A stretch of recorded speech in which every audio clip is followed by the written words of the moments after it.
आता सगळीकडे गणेशोत्सव चालू आहे। त्यानिमित्ताने मी विविध साहित्यांचा वापर करून गणेशजी साकारण्याचा प्रयत्न केलेला आहे। मग आपल्या घरातलं जे साहित्य असेल, मग ते वांगे असतील, तांदूळ असतील, विविध फुलं असतील, पानं असतील, कांदे असतील, ह्या घरातल्या साहित्याचा वापर करून मी बाप्पांचं, आपल्या सगळ्यांचे लाडके बाप्पा यांचं विविध रूप आकर्षण चित्र रेखाटण्याचं काम मी केलेलं आहे। मी पिंपळाच्या पानावर गणपती रेखाटलेला आहे, दोरापासून रेखाटलेला आहे, 12 राशींचा 12 गणपतीसुद्धा रेखाटलेले आहेत। तर चला, तर पहिला गणपती आपण बघूया वांग्यापासून। तर त्याला वांगे लागलेले आहेत 8-10 किलो।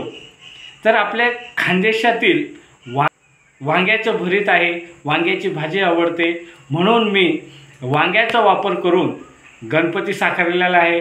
त्याला 8-10 किलो वांगे लागलेले आहे, 2 मिरच्या त्याच्यासोबत सुनेसाठी त्याला लागलेल्या आहेत। त्यानंतर मी दुसरं चित्र रेखाटलेलं आहे फुलांपासून।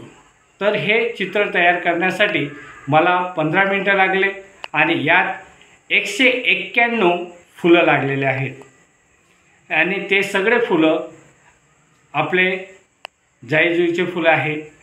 त्यानंतर एक जास्वंदाचं फूलसुद्धा लागलेलं आहे। तिसरं चित्र आहे तांदूळाचं। तर तांदूळापासून ते चित्र मी तयार केलेलं आहे, त्याला 1 किलो तांदूळ लागलेला आहे।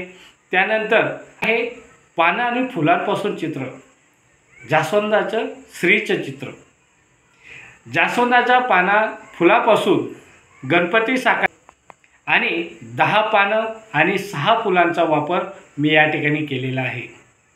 आणि 5वं चित्र आहे कांद्यांपासून। तर कांदा आपल्या घरातला एक भाजीतला महत्त्वाचा घटक आहे, त्याच्यामुळे भाजी होऊच शकत नाही असा कांदा मी घेतलेला आहे।